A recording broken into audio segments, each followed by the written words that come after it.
not gonna have any alarm. So this is definitely a good sign, because last night we woke up, I think 3 or 4 times with all the bombing and everything. It's not so nice to have that. Okay, so we have a Russian translation today. Ola is here if you need a Russian translation. And all others should choose the English in the interpretation. Otherwise, you won't hear me when Ola needs to talk to us. Like requesting to record on their computer. Yeah, whomever wants to record that it's okay. And I just want to thank, Timothy is not here, but I want to thank him because he found a way to take all the recording that we had and just, do something, which I don't know what he did. And when people were asking questions, so they're hidden. So it's now uploaded to the channel. So if you didn't have the chance to watch that, you can watch that now. And so, because we couldn't put it there because, the restrictions of the Zoom, also because people were asking not to be put it there. So some of you were participating last night in the Zoom, in the Tantra Zoom that Lamalena was asking me to hold while she was away. And that was very nice because people were able to ask personal questions. Usually in this time, in this forum that we have here, it's more of a teaching and less time for more personal questions. So if you want in the future to have personal questions, so you might want to consider to sign up for the Tantra group. So I'll be able to answer. Of course, Lamalina will be back soon from her traveling, which I guess it will be somewhere around October, very soon. She's traveling a lot now. So I don't know exactly when our Zoom meeting will start again.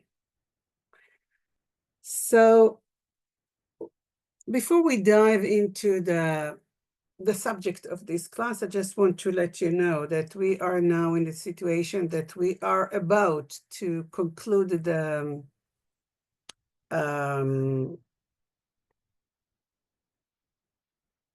how would I call this? Well, we divided the diving into Vajrayana into 3 phases, right? 3 models. It was the first one was the origins of Tantra. The second one will be the psychology of Tantra, which is my favorite subject. And the last one will be more diving into the tools of Tantrayana. Okay, so what I wanted to do today is going just, a quick screen on the tools, because I'm not sure that everybody knows what are the tools in Tantra. We have so many tools in Tantra, which is, I think it's amazing buffet. I don't know what's the name to call that. It's an opening, you can find so many amazing tools, and you can play with that, and you can do so many things with that. So we'll go over that today. So by the end of July, for about a month or so, I will not be able to participate because I'm going with Lamalina on the tour. And I will be, in some places, I will be teaching with her. In some places, I will just, as I love to be, I'll be a sincere student. So we'll have a break for about, I guess, a month or so. So we'll let you know all the details about the specific, and that will be a place where we'll break. And then after the break, we'll do the special course or the special teachings about the psychology of Tantra. So we'll start with the lineage prayer. Somebody asked me yesterday about one of the words or few words that they are there about when we do the name of the lineage or the name of the teacher, because we put a lot of energy into it. So what is Chakselo? Because we continue to say Chakselo, Chakselo. As I said yesterday, Chakselo is actually I bow to you. But as we said, it's not bowing from a place of, feel inferior with somebody who is superior. It's bowing because we like the fact that somebody there, we're thankful, we're grateful because somebody there helped us to do something that improved our mind, improved the way we capture things in the world.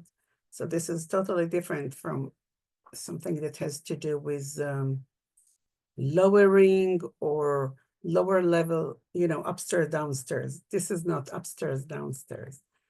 So we'll start with the lineage pair. And when you go into the lineage pair and you go into the Chekselo, okay, which we will say that again and again, each one of you will do that with their own lineages, with their own teachings and their own teachers. I'll do that with my own teachers.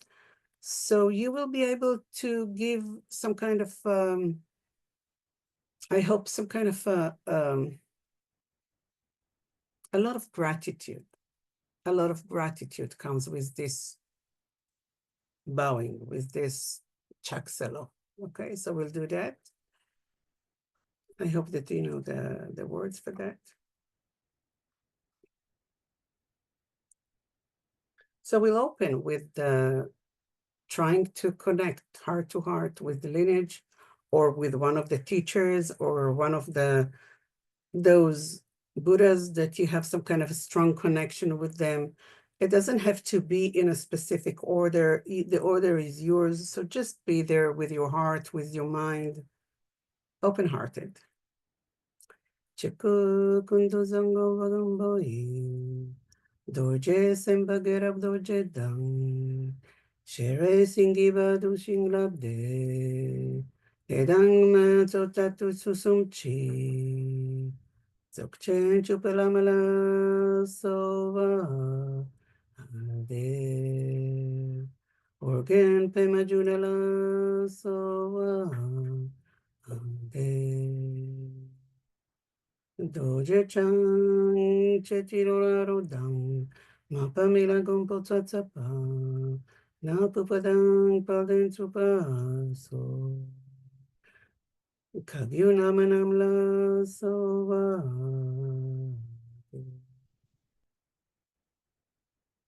Yelug namanam la sova. Rikon kagyu namanam la sova. Nimanamanam la sova. Lamalina namanam la sova.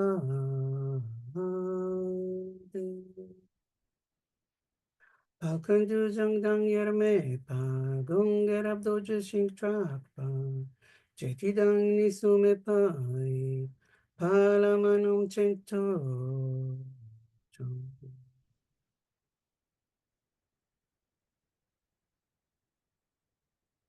Okay, so for those who have just joined us in the last few minutes, I just want to again to repeat that we'll have 2 or 3 more classes about the origins of Tantra, and then we'll have a break. And after the break, we'll dive into the psychology of Tantra. We'll have some information going around about that, so we'll all know the dates, the specific dates.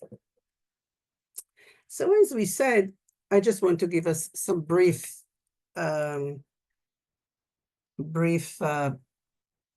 summary about what we did until now. So we found out where the Tantra have started, not in Tibet, not in Buddhism, actually, in Hinduism. We found out that most of the tools that we were using in Tantra, we were using them, I think, more of, I would say locally. And I want to emphasize that because before the internet, 25, maybe 26 or 2800,000 ago, if you remember, there was no internet. So how people could transfer knowledge? It was people were walking or maybe horse riding from place to place. They found a nice guy, which they thought it's a nice guru or a nice lama or what's the name was for there. And they stayed for a little while and then they received the teachings. Some of them stayed with these teachers. Some of them went to the caves or wherever was the practice and they were practicing. They received the teachings and they were practicing. And then if they wanted something new, because most of the teachers that had a knowledge, they had a specific knowledge. They didn't have all the knowledge like we have now. You can open a book and you find all the knowledge, or you can just scroll the internet and you know so much. But back then it wasn't like that. So if they wanted, like, for example, if there is a famous story about I don't remember who was the student, but the teacher was, he taught the Lojong. So he wanted to open his heart. So he went to find a teacher that will teach him Lojong. And when he arrived there, although he was very advanced students, he had to stay there for at least 10 years in order to the teacher to give him the Lojong. Although the Lojong now is it's very common and everybody around the world can learn all kind of Lojongs. There are about 18 kind of Lojongs. Back then, it was a secret teaching. Even the Tonglen, which is a Lojong, if you don't know, was a very secret teaching. Now it's so common, everybody know what is Tonglen, but back then it wasn't like that. So the reason I'm emphasizing that is that the specific teacher that this specific student or disciple met was something, the teaching that he had, this teacher, was something that he was developing.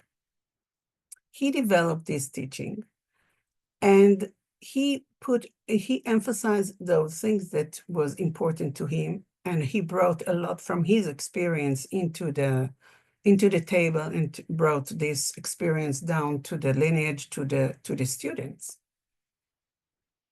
And that goes with the questions that people were asking me yesterday about how to practice, because sometimes we are very much in a very square place where we want to practice something that we have received, and we feel that something is missing there and we want to add something, or something is too heavy for us now and we want to delete that, and we feel that we are doing something wrong.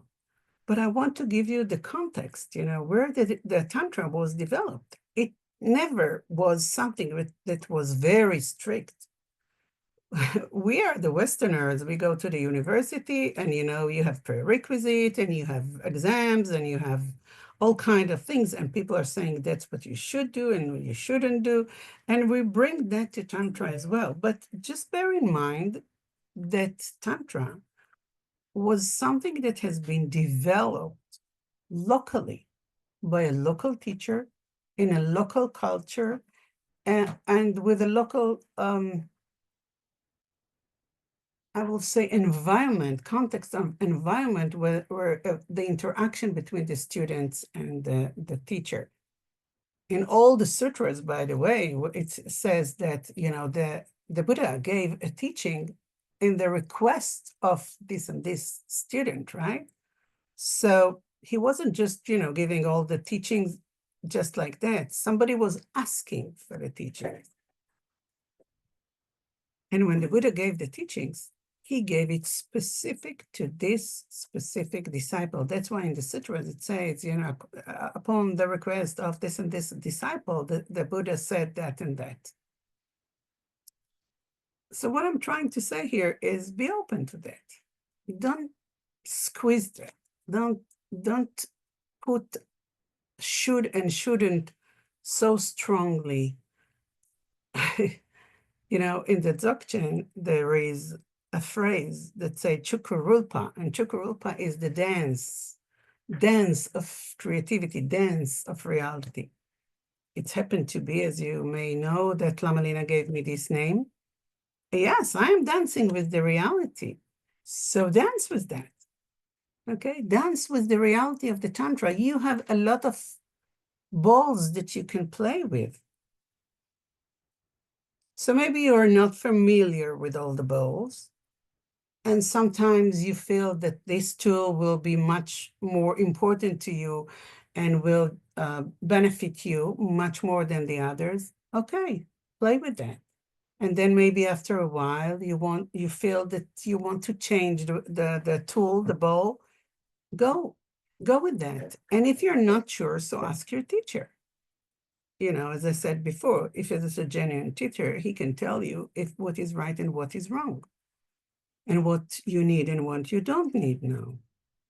But remember, don't go over more than 3 tools or 3 practices at the same time. And then take one, and at least for 6 months, stay with that. Okay, at least for 6 months. There were times, wow, that was so long ago, I think 15 years ago or something, that I also practiced Hindu Tantra. And one of my great teachers there, Shivaji, he is amazing teacher. And when he gave us a new teachings, he used to say, okay, now you have to practice that for 6 months in a row, every day, okay? And if you skipped a day, you start counting the 6 months again. So you can imagine to yourself that nobody skipped a day, because when you start, you have to start it again 6 months. It's not that nice. Although I find myself, for many of the practices, after I completed the 6 months in a row, I continue to do that because I like them. I like this practice. So what are before I'll go with the list of the tools that I want to start telling you about them, Tara, you wanted to ask something? Yeah, I had a question about what qualifies as a practice, because I have another teacher who differentiated between practices and activities. And she would define something like, I can't remember what it was, like, Riwo Sangcho or some other as an activity, and then a sadhana as a practice. So do you have a distinction like that Lama Lina has specified? It's an interesting question. I think that goes with what was asked yesterday. Mm. What is a practice? You know, there was a lady yesterday that said that she had a rough time, and for a year or so she doesn't practice, but she does that and that and that. And she gave a list of what she's doing. And I asked her, are you sure you're not practicing? But this is a practice. Because what is the definition of a practice? Like, for example, she had some kind of body problem or some kind of sickness. So she found that breathing, some kind of breathing will help her with what she has. Now, is that a practice? Breathing is a practice. Well, according to the Buddha, he started with the breathing. I don't know if you remember. He started, the early Buddhism was practicing was, inhale, concentrate on the tip of your nose, and then breathe out and breathe in, breathe out, and count 10, maybe 20, maybe 30. So is this a practice? Of course it's a practice. What I feel, I don't think that only sadhana is a practice. And I think that the breathing is a tool and sadhana is a tool, but all of them are practices. Everything that we are doing with the right motivation and the understanding what are the results of that are actually practices. Think about it. Like, for example,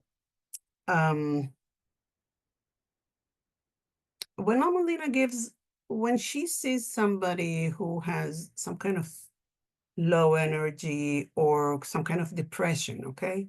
It doesn't have to be, you know, very heavy depression. It can be even lower energy, you know.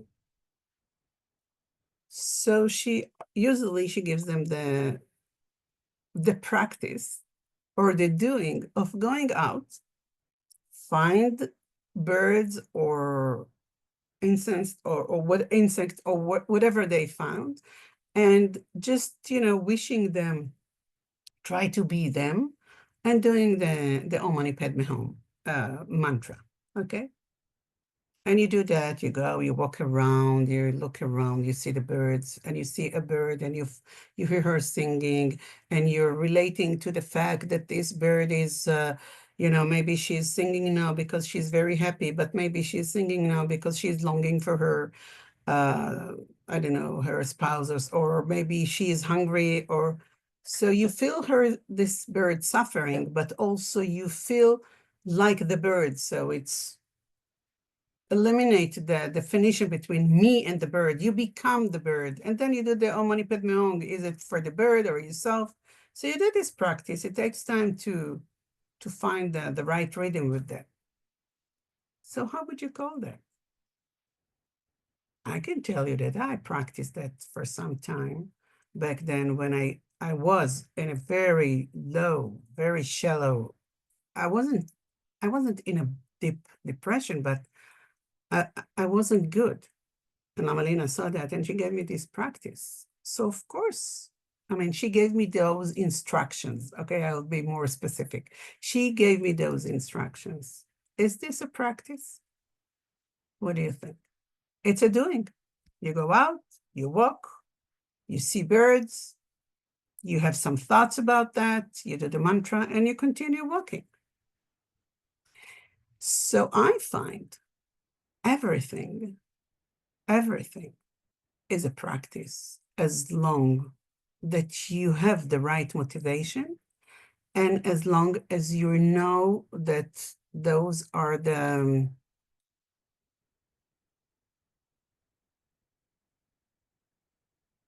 what would I call that?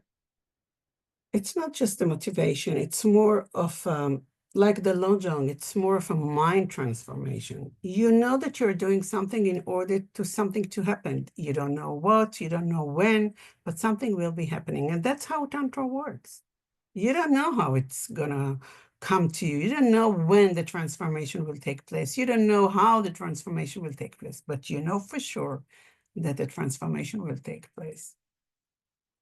Yes, sadhana is an amazing tool, but it's a tool. Is this the only practice? Rewa Changshu? Wow, it's an amazing practice. As long as you're going to do it with the right motivation and knowing. Again, there is a different differentiation between you doing that to the, I don't know, to the outer world, ghost or demons or beings or Buddhas or whatever, and you lit those amazing smells and amazing smoke offering, or you understand that they're not outside of you. There is a difference, okay? But is this a doing or is it a practice? You choose. No one can tell me what is a practice. It's only me who can tell me that I'm practicing. Again, don't always go with the should and shouldn't and must and mustn't. At least not if you're part of Lamalina's students, because she is emphasizing that again and again. Okay. Okay, it's just that I'm doing more than 3 things a day, and I keep hearing this. You can't do more than three, but I am regularly doing more than three because I took on these practices, and I'm comfortable doing them, and I have plenty of time. So that's the part that I'm not clear about. Oh,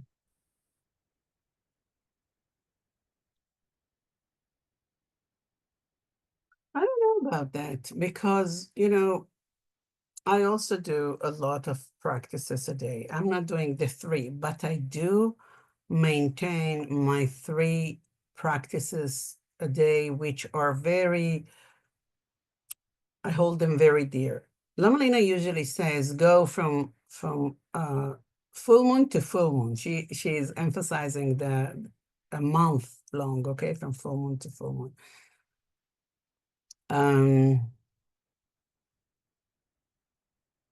Do you want to share with us what kind of practices are you doing or doing Oh, already? sure. So I'm doing, I do my, of course, the meditation, which of course, I start with the 9 breaths and then do my meditation. And then after that, I do Riro Sancho. And then I do Nundro practice. And then I have a sadhana practice of Vajrakilaya. And then I have a few other things that I do on a sort of a rotating basis that I don't do every day, but I do certain days of the week. And then I have other practices that I do not every day, probably twice a month, certain sadhanas. And so, but all of this is just But sort of, what I'm hearing is you maintain 3 practices because the 9-round breathing, you're doing the 9-round breathing or the 9 breathing? The 9-round. yes, 9 round breathing. So when you do the 9-round breathing, it's a preliminary to the sadhana. It's so, and you're saying you're doing the Nyundra. What kind of Nyundra are you doing? Chetsun Nyingtik. Okay. So basically what you're doing there is you're holding the place with the refuge and bodhicitta and everything. So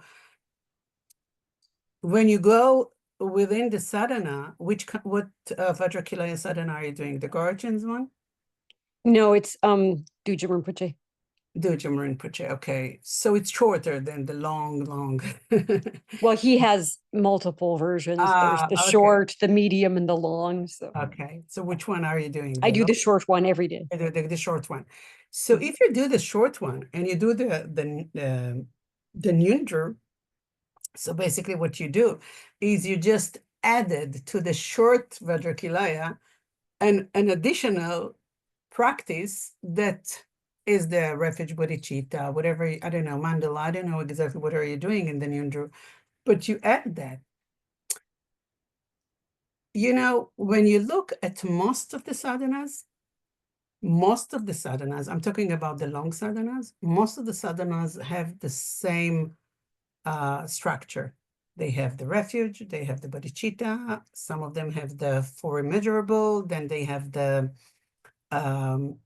vows that you take, the bodhicitta vow, the bodhisattva vows, and then the tantric vows, and then they have the purification. It can be the Vajrasattva, for example, or other purification. Then some of them have the chud, and then they have the dissolution, and then they have a lot of offering. So you are doing the offering in the smoke offering, right? So it's okay. So you have created something that you feel comfortable with that. But if you look at that, it's all of that is a sadhana.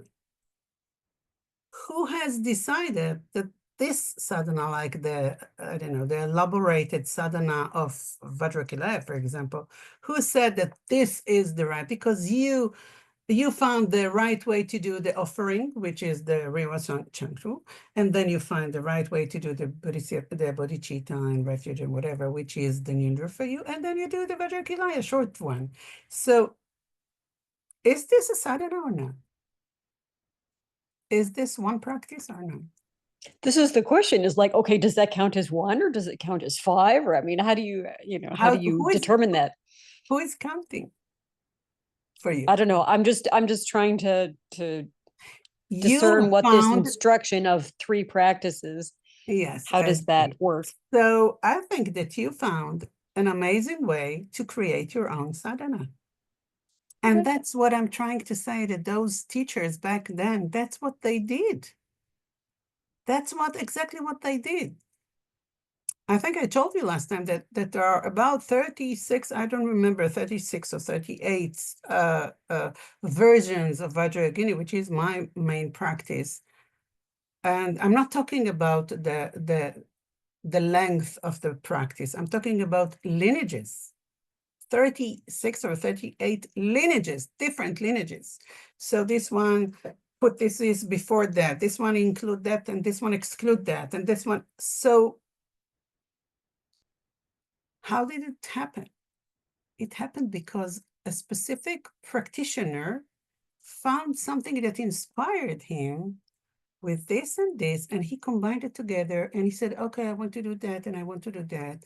And what's wrong with doing the offering the way you do? What's wrong with doing the refuge and bodhicitta the way you do?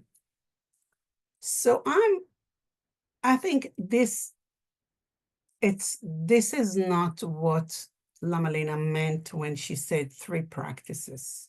It's much more than, because it still count as, I will call that, I don't know, a sadhana, okay? Whatever you are doing now, it's a sadhana.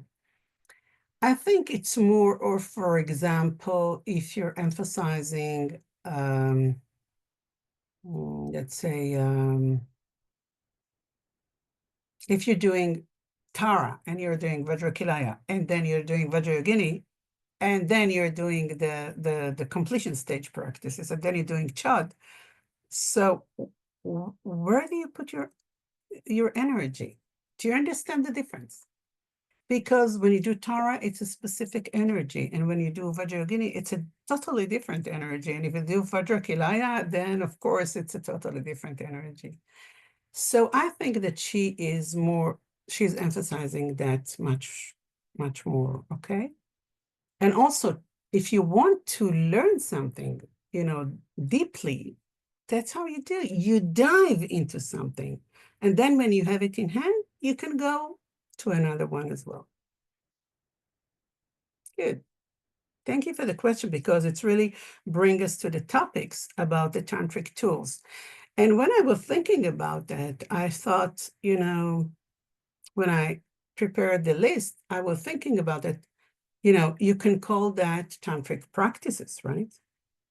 You can call that tantric, I don't know, activities, like you said, this teacher said.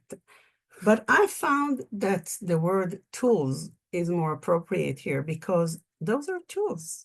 We have a toolbox, and we are studying, practicing, and learning those tools, how to use them. And after we practice each one of them for a while, we can either choose to continue practice them, or to be developed to another practice. But we do have this toolbox handy.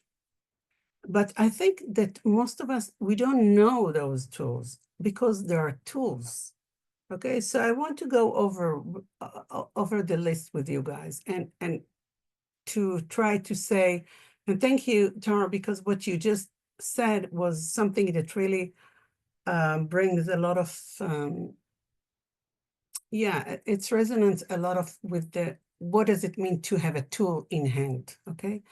A tool, it doesn't, for example, if I received a wang from a specific teacher, and this specific teacher gave me a wang and a tree and the lung, but I don't practice this, is this a tool? I don't consider that as a tool. Even I received that, and maybe it's on the shelf, but I never used it. If it was like Lama Lena likes to say, if it's heavy machinery tool, don't use it when they're doing the tractor. But if it was a heavy machinery tool like Tantra, most of the tools are heavy machinery tools. Don't use that if you don't know how to use that. So practicing brings us the availability to take the tools out from the toolbox and use it in appropriate way, in appropriate times. That's what I consider a tool. Anisha, you wanted to ask something before I continue? Well, just a quick question that you mentioned. So you need empowerment for some of these sadhanas, and I wondered, what is the difference between empowerment and an initiation from a teacher? If there's a difference. Well, that's a very elaborated topic. So the word empowerment or initiation, most of the time people are using it, in the same manner. you know, Wang, empowerment, initiation. But in order to practice the Anuttara Yoga Tantra, you need the empowerment. Now, it's very important to understand that empowerment, what the empowerment is doing, it's opens up some kind of a mandala. Okay, the mandala is inside of you, but it's somebody is pointing out to this mandala, and you're being explored to this mandala. I'm not sure that people understand. For example, we use the word initiation to, or empowerment or Wang, whatever, because those are equivalent to Vajrayogini. But actually, you're not empowered to Vajrayogini. You are empowered to Chakra Samvara or Yamantaka or Vajrakilaya, which are those higher yoga tantras, Anuttara yoga tantras.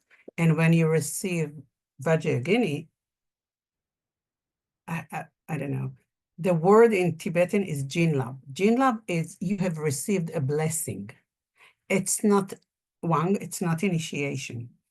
But because people do not know the differentiation, so everything that has to do with that became initiation or empowerment. So, for example, when Lama Lina and myself were recommending to have the initiation with Drupal Rinchen Rinpoche for Vajrayogini, I asked him specifically, do people need to have the empowerment for the Anuttara Yoga Tantra, which is again Yamantaka or Chakra Samvara or Vajrakilaya or one of those, Kala Chakra? And he said, no, it's okay. Now he's giving the Wang, the Chakra Samvara empowerment. If you are interested, I'll send you, I will put it in our WhatsApp group so you can have all the details.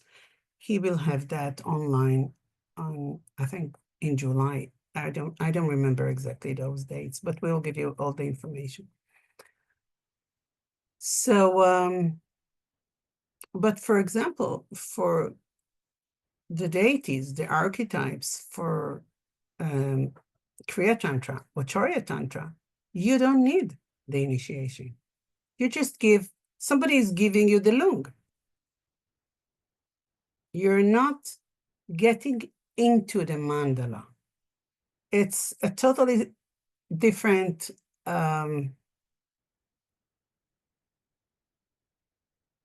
I'm trying to find an example from daily life for that.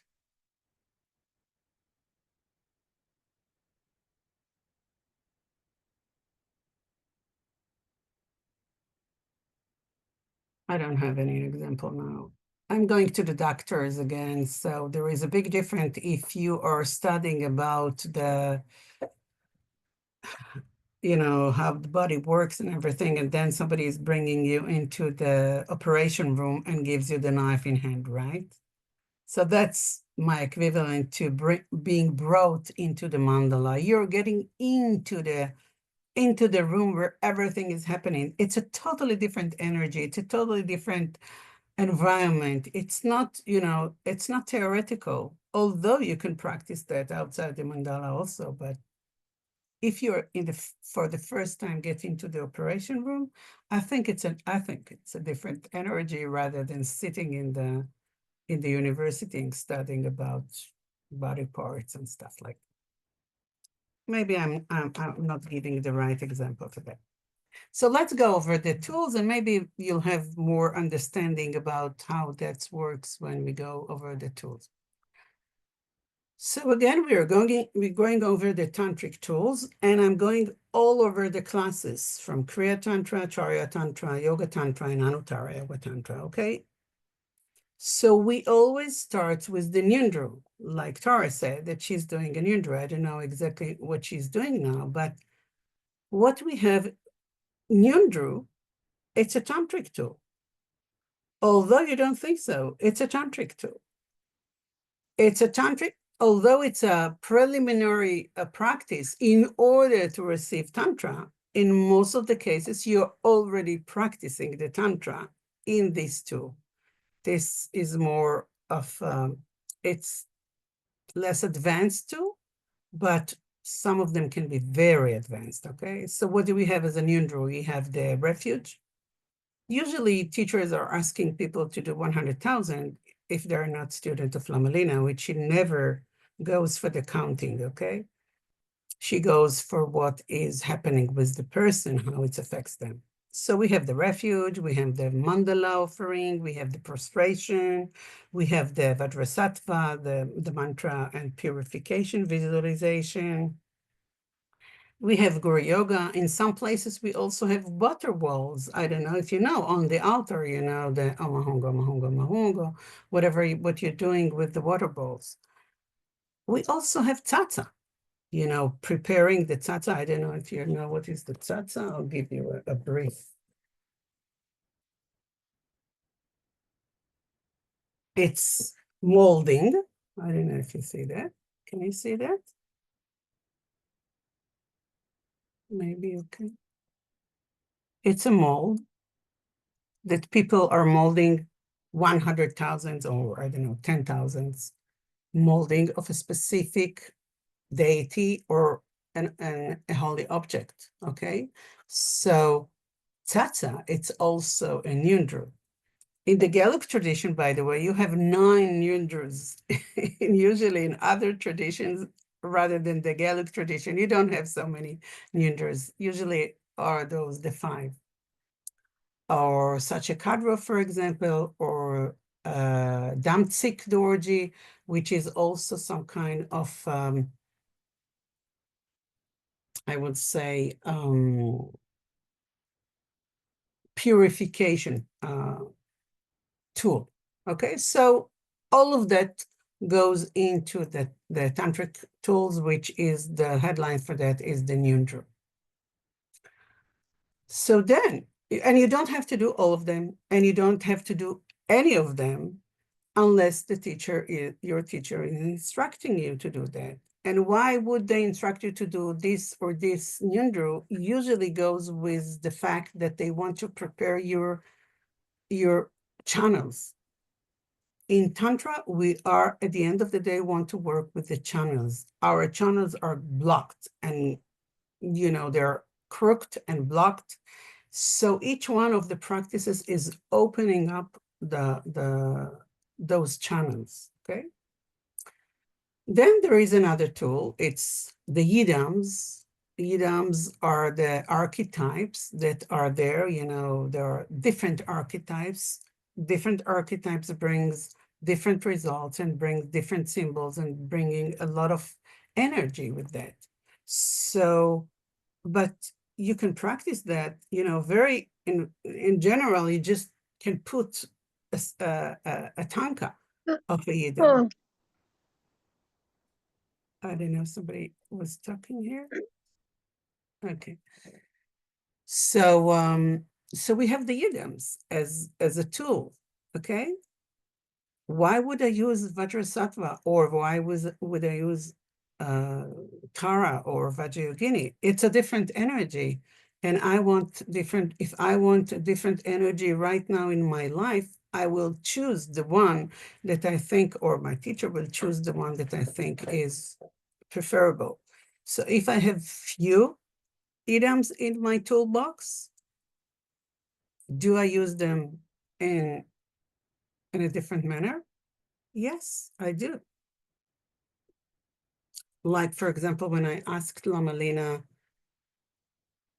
when the war started about almost 2 years ago, and I asked her, what do you think is the best practice for us to do? And she said, it depends where you are. Okay, if you're able to stay in Trekcho, of course, this is the highest one. But if you're not, so go for a specific student, she said, go to Chen Razik. And some students, for example, when they have a lot of illness, the preferable yidam is medicine Buddha. And if somebody feeling that they have a lot of something is going on in their life, maybe Vajrasattva for a while. Okay, Vajrasattva is not a main deity for a long time practice. We usually use this yidam in order to purify specific obstacles. So yidams are tools. Okay, yidams are tools. Archetypes are tools. And then we have the mandalas. Mandala is also a tool. We have different mandalas. I don't know how much you're familiar with mandalas. Actually, this is such a big topic, so I just give you a small brief about that. So we usually think about mandala, we said, oh, Sashipuki, this is a mandala because this is an offering, right? Or we think about the kata, that is an offering. Or we think about the some kind of form, like in Kala Chakra, if you're familiar with that, when you do the initiation. So all those who are qualified building from sands and colored sand, they're building the mandala, and then by the end of the empowerment, His Holiness or the one who is doing that comes and destroys the mandala, this beautiful display of, but everything on this has a meaning. You know, I have this magic desk. Everything is here. I'll give you a short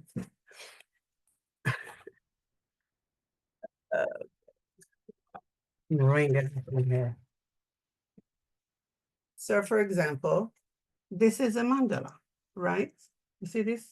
I don't know. Can you see that? Somebody wave their hands if you can see that. So this is a mandala.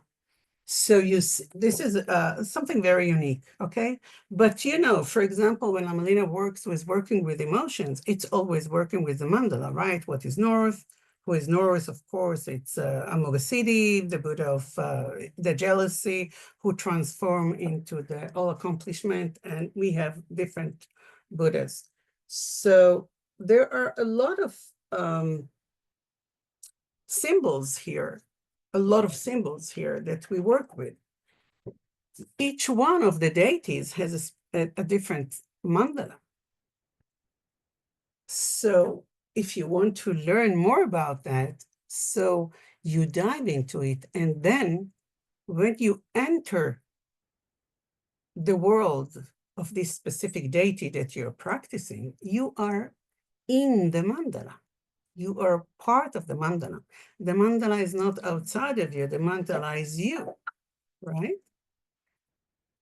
So this is also a tool. Like with working with emotions, we are working with the tool of the mandala. If you have studied with Lama Tsultrim Elione, which is one of my teachers, she works a lot with the mandala.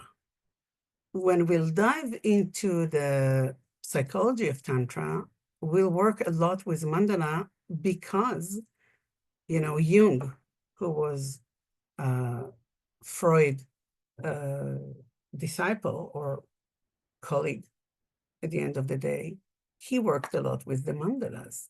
And when we work in the mandala, we are thinking about something that it's the world, right? So a mandala is a tool. How do you work with that? There are very interesting practices that goes with the mandala. One of them, you know, from Lamalina, which is working with emotions, those who were doing that. So again, we have the sadhanas, as we discussed before. I think sadhana as a tool is something which is very known, but we have the abbreviated, we have the elaborated, we have the medium one, we have so many versions of the sadhanas. So we want to use it in the right manner. I mean, what is a sadhana? Why do we call that a sadhana? Sadhana actually in Sanskrit is the translation for sadhana. It's like manual, okay? So you have received the manual to do something, in each one of the sadhanas, we have a lot of practices. I don't know if you know, but those of you who practice Vajrakilaya, for example, if I'm not mistaken, maybe I forgot the exact number, but it has, they have their, I'm not sure if 18 or 19 different tools within this long sadhana. In the Vajrayogini, for example, we have 11 yogas, it's called, okay, in the elaborated one. So within one sadhana, all of a sudden you find so many tools. Which one you want to practice? Okay, all of them, all the time. It can take days just to finish one session, okay? And then we have the mantra. Mantra is a tool. We have the mantra accumulation. If we want to accumulate that, there is a lot of different visualization to the same mantra. If you practice, for example, Tara said that she was practicing the Vajrakilaya. So if you practice Vajrakilaya, so you know that you have two different, for the same, in the same sadhana, the long sadhana, you have different visualization and you have a slightly different mantra in the same sadhana. Usually you don't have it in other sadhanas, but in Vajrakilaya you do have that. So why mantra is so important? If you are doing mantra accumulation, you know after a while that it's smooth your mind. But if we'll go into the psychology of Tantra, we find out that actually what happens is that it's breaking the border between the consciousness and the non-consciousness. And then you can bring up things from, I don't know what is happening here. I can hear myself with echo here. So that's why you work with the mantra, okay? So mantra accumulation is very important. And then we have the vows. I don't think that many people knows that the vows are actually tools. If you work with them on a daily basis, working with them, not just knowing them or just having them on the shelf, if you work with them on a daily level, you can transform your mind. You can change your mind totally. So vows are also tools. And then we have all kinds of offerings. We have external offering, we have internal offerings, we have secret offerings, working with the senses, for example, bodhicitta, the chöd. See how many tools we have. Chöd is a totally different tool than any, although it has a sadhana, it has vows, we have their mantra, we have all kind of things that we have, but the practice is totally different because the aiming of the practice is totally different. And then we have retreats. Retreat is a tool, but also we have all kind of retreat. We have Lerung, which is Lerung Soa, which is meaning this specific structured retreat aimed to do something with the channel. We have Drupchen, which is a different way of practicing. We have Drupcho, which is also a different way of practicing. We have Chenmo. Chenmo is the long retreat of the 3 years and 3 months. It's totally different. We have dark retreat, totally different too. So only a retreat, the name retreat has so many variations, right? And then we have purification practices. Vajrasattva, this is the one that most of you knows, but we also have fire pujas, and we also have, for example, in some of the advanced practices, like the completion stage practices. We have, for example, in some of the practices, we have Dorje Depa. Dorje Depa is a purification practice. Not so many people know that Dorje Depa is a purification practice. And then we have so until now, we just concluded some kind of generation stages practices, but then we have completion stages practices, which is known more as the 6 yogas of Naropa or the 6 yogas of Niguma. And then we have the Bardo practices.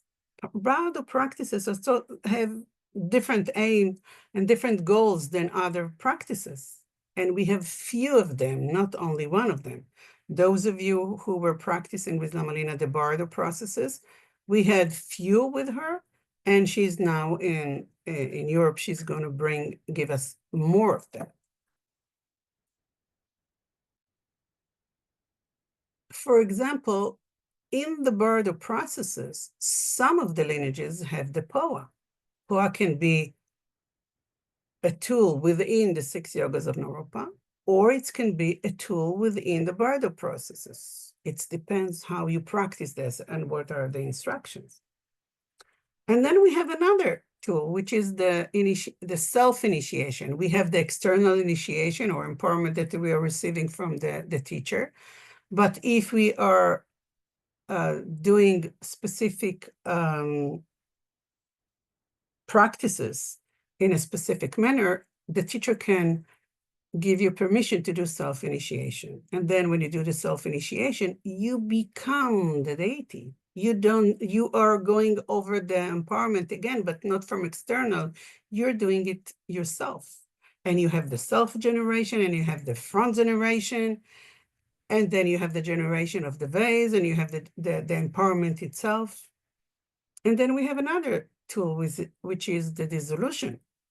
Okay, the dissolution is a totally different, it's a tool that you get into the Dharmakaya, you move to the Sambhogakaya and Nirmanakaya, but you do it either way in different, because you want to learn that, or you do it as a whole.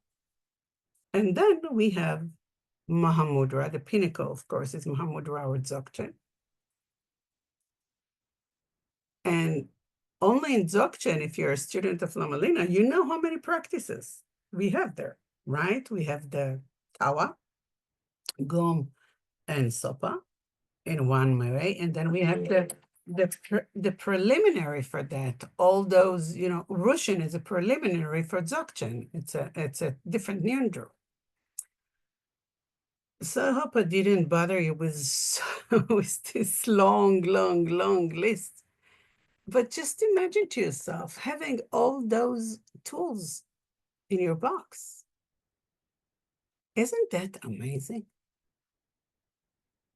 If you master in each one of them, you don't need to master in each one of them, but if you master those who can help you, because if you don't need a purification, don't do that. Although it's a tool in the toolbox. If you don't need, I don't know, if you have an abundant life, okay, and you don't have any poverty in your life, maybe the offering, elaborated offering is not exactly what you need to do now, because, a lot of offering bring abundance to your life. Or I'm just giving you some examples, okay?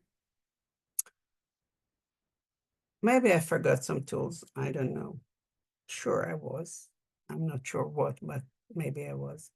So, but I think only this long list by now can give you some kind of an understanding how many tools do we have in Tantra. And I hope that you encouraged to and intrigued to be interested in knowing that. Oh, of course, I forgot one. It's the tzok. Tzok is a practice, it's a tool. It's not just, an obligation or a samaya that you give to the teacher to do on the 10th, on the 25th. If you know how to do a proper tzok, it's a practice, it's a tool, okay?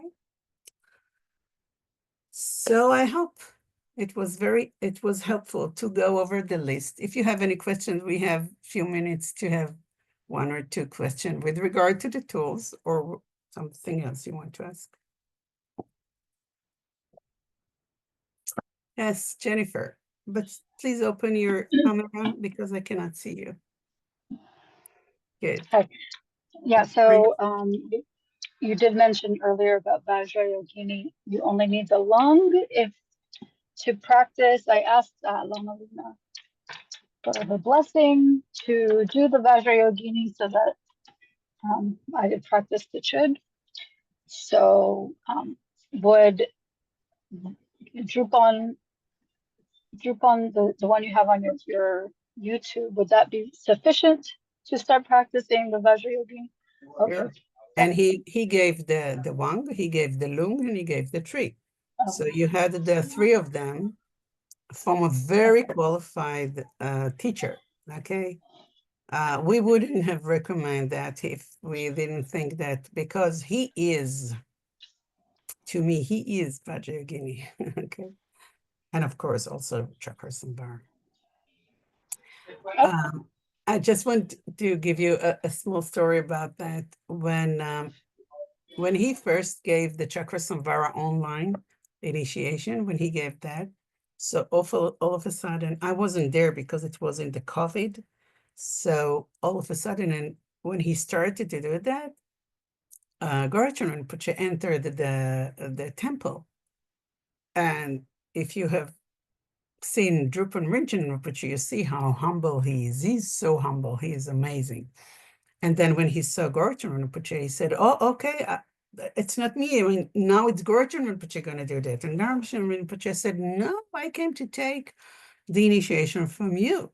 I came to take the one from you. And that was, I call that the Buddha's dance. So Gurcharan Rinpoche sat on his throne, and Drupal Rinpoche sat on his chair there. And then he started to do, he did the Wang, he did the everything. And Gurcharan Rinpoche said to him, he gave him his head and he said, you know, the bumping on the head with the boompa and everything. And he was like, I can't do that. I can't do that. I mean, I cannot initiate my teacher. And Gurcharan Rinpoche was jumping towards him and said, no, bump me on my head. And he was giving him his head. And that was hilarious, really. And that's when you hear the words, you know, that the Buddha's having fun in their Pure Land. That's what was happening there. Okay. And I heard, you know, many years with Gurcharan Rinpoche, I heard him a lot of teaching he gave and a lot of initiation, but I never heard him saying about anybody else except for Drupal Rinpoche that he is realized. The only one he said about him that he has realized is Drupal Rinpoche, and we are so lucky to have him and to receive teachings with him. And we are hoping next year that we will do that also in person in Lama Lina's, what's the word, where she lives now? I forgot. New Orleans, okay? So he will come to New Orleans and he will give us initiation and we'll do teaching with him. So, of course, you'll know in advance, but yeah, amazing that we have him as a teacher. Yes, so Okay. you're authorized, Jennifer. If you have received the Wang, the Lung, and the Tree, you're authorized to practice Vajrayogini with the sadhana that you have received, right? Okay. Yeah. Thank you. Anyone else? Okay, so thank you. Thank you so much. So give a thought to all those tools. And also, you know, Tara gave us a few description of what she's doing. Go over the tools that you already have in your toolbox. You have received many tools in the past. I don't know how many, but you received tools in the past. Put them on a list. See what you have in your toolbox. See what did you like in the past. Do you know what it's aiming? Would you like to go back to one of those tools, work with them again? Maybe not. Maybe you feel that you that you want to learn new tool, like for example, I know that Corey wanted to learn Chöd. Okay, so he did that. So go over that and see what is your toolbox list made of. Okay, and if you have sadhanas, for example, and you receive the Wang, the Lung, and the tree for different deities, so put on the list the different deities that you have. It's very important that you have the list of your toolbox. Otherwise, how would you know what is handy to you? Good. Okay, so let's dedicate that the world, all over the world, will stop. Oh, and people will be happy and have no suffering. And remember that we are all in it together. Gewadi Nyurudodam Chechi Sahanam Gopasho. By the way, I forgot, dedication is also a tool. If you know how to do it all day long and you dedicate every merit you accumulate, it's a tool. I forgot. You see, so many tools we have. Okay, see you guys next time.